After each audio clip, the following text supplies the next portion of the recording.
Let's chat with Jimmy. Imagine if I had a jingle. That would be like the most fire jingle ever. What's up, y'all? I hope y'all missed me. These are Jimmy's Let's Chat Casual Talks, right? I like doing these because sometimes I don't want to come on here and be all brainy. Sometimes I like to just flow. Sometimes just think out loud, and people love that. So today's topic for Let's Chat is alternative African history, right? Now, the reason I think that I personally got so deep into it is because one, I was obviously raised here in the U.S., so you learn a very Western and Eurocentric, what's it called, recollection of Africa, as most of the world does.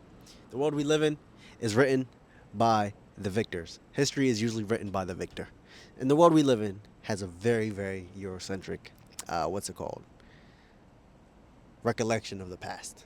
So Jimmy, every once in a while, gets into these rabbit holes. And I don't like calling them rabbit holes because a lot of them have validity to the topic. You'll find some people who are concentrated on, for example, where the real Israel is. That's the end of my channel. They're coming for me. Let me stop. But on a serious note, there's people who claim that Israel isn't in the Middle East as we understand it.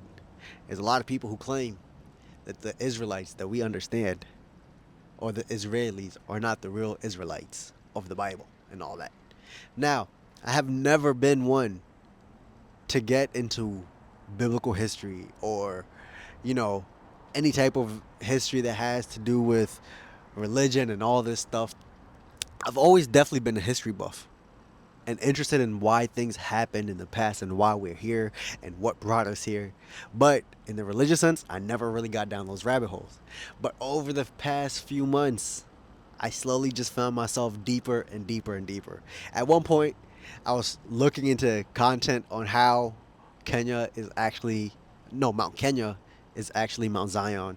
I got into the whole notion of where's the real Israel. The real Israel was in what we now understand as what's it called, the Nile region, the northeastern part of Africa, the Ethiopias.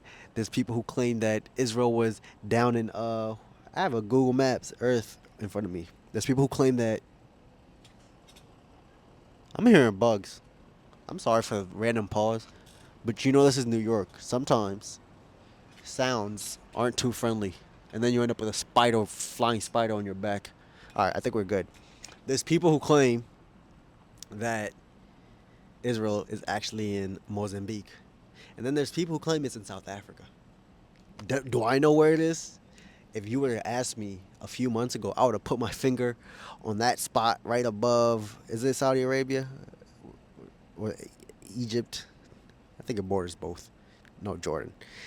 Anyways, I would have put my finger right there on that area, right? And then when this whole conflict with Palestine and everything started, Jimmy got so deep into the rabbit hole. And obviously, I got into alternative African history. Now, don't get me wrong.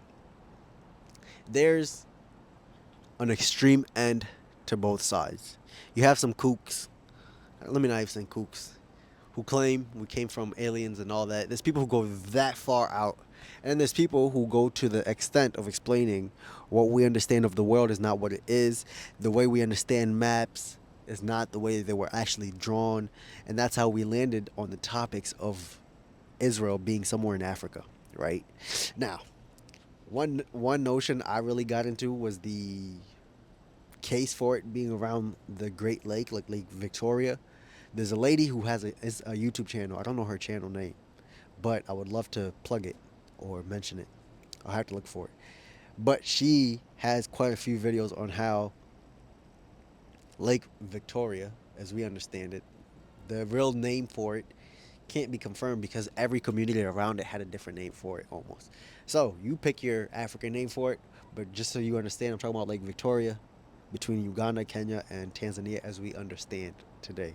There's also people who go to the extent of saying that, what's it called? The Israelites fled out of Egypt followed the Nile. Some went into the desert. Some went into Nigeria, the West African side of Africa. Some went into the east. Others followed the path all the way down to South Africa. And then there's those other ones who claim that South Africa was the mecca of it all, and roads that led out of South Africa into Mozambique and stuff. But the overall point is, your boy gets into these rabbit holes. And sometimes I ask myself, because when you see these, what's it called? When you see these street interview videos where they ask the average American, hey, can you point to us or name three countries in Africa? Can you name me this? Or when you ask people to recollect Africa, the go to is like slavery is a start and where they discovered Africa, and then they know the rest of the European narrative from there.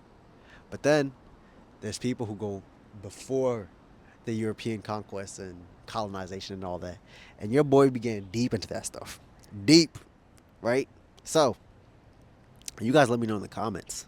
Have you also gone down the same rabbit holes? Have you gone down the same rabbit hole that I'm talking about of Israel and Israelites being in Africa somewhere?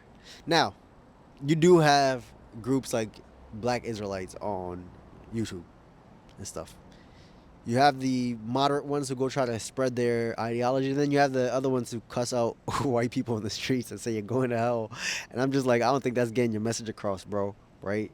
But everyone has their way of getting their own messages across, right? Um, I try not to shun ideas of alternative histories because of how much I've found out what I understood to be wrong. What I even understood of Kenya was very Eurocentric at a point. And then I started doing my own research, started understanding, what's it called? Oral history. That's another thing. A lot of African history was never written. Don't get me wrong, I'm not trying to sit here and saying Africans were never writing. We had writing systems long before the world and long before a lot of different things. That's how I learned a lot of this stuff. I even got into when was steel first melted. I've got into so many different things. But we never wrote our history. So sometimes I ask myself, was that for the preservation of it? Did we have it right all along to not record all your history and all of your folklore and all of your what's it called onto a stone? Today, I got down in a new rabbit hole. You know how I just said stone? Today, there's a new rabbit hole that I'm gonna go down of the Dead Sea Scroll actually being the Bantu scrolls. That's a whole new rabbit hole I got into, and I have to search that up today. But oh my gosh, what am I even saying? I'm just rambling. Yeah, could we have had it right to not write down all of our history, to not go and jot down everything? Sometimes I think that the actual secrets of our lands and everything was actually kept. Sometimes I go down into my wonderland and I'm just like, I feel like there's like underground roads and stuff that goes across countries that people don't know about, but you would only learn about it if like you're within the lineage to receive that information. It's not for everyone. It's not, which is okay.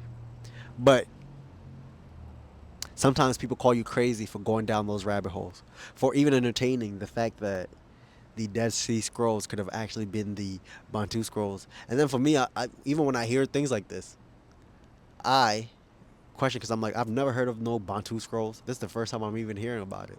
So, how do we end up with the Dead Sea Scrolls actually being the Bantu scrolls? But at the same time, when you look at the reality of the world, you're like, yo, how much of our artifacts are hidden within European museums and stuff?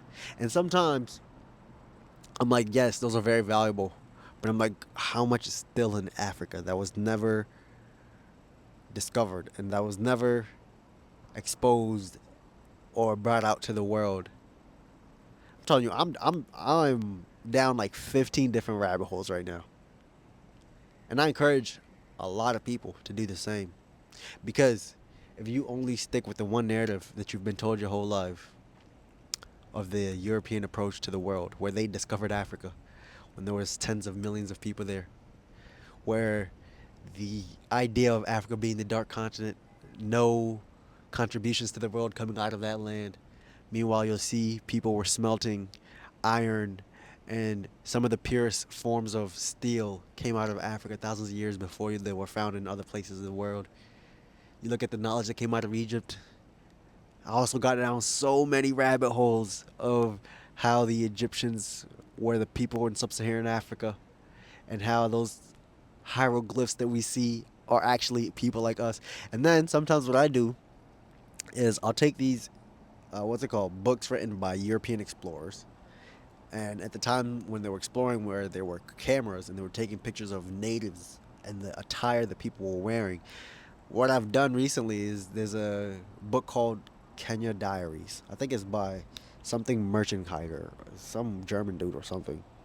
Let me search this up. Kenya Diaries.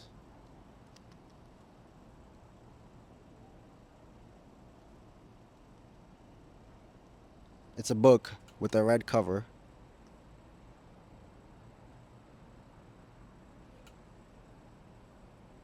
Where is this book?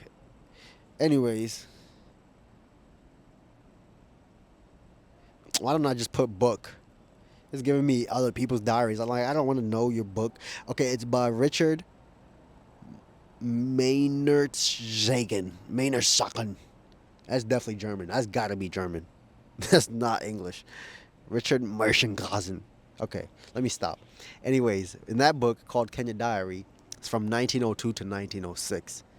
This is really when the Europeans are expanding through Kenya. And I guess he's an explorer, and he's documenting how he interacts with every tribe that he comes across.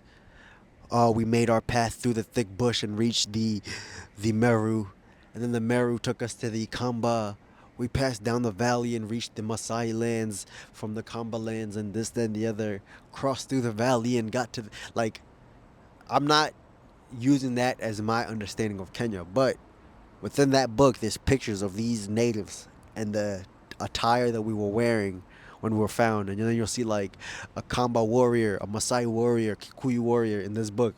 And I took those pictures, and then I look at the things of like pharaohs, and I'm just like, bro, from the spear to the shield to the draped things to the feathers that they're wearing on their head to their style of their dreadlocks, things that match things that are found within Egypt. I'm telling y'all, my mind is like 50 different places. I am okay chipping away the narrative that I've always understood as long as what I'm replacing it with actually has backing and what's it called. But overall, I encourage people to get into alternative history, but don't follow the kooks. Stay away from the kooks. Otherwise, you'll become like a flat earther or some crazy. I'm not that far down. I'm okay rewriting and reordering the history the way that I understand it. Not the way that I understand it, the way that it actually happened, but has been changed. But I'm not going to go down some whole new path that tells me, like, nah, bro, Africans actually started off in Japan, then we got on boats to Africa. You start telling me that type of stuff, I'm like, yo, get out my face. Anyways, I encourage a lot of y'all to go down through alternative history and learn what actually happened and who we actually are. And I will see y'all on the next video. I love y'all and stay tuned. Bye.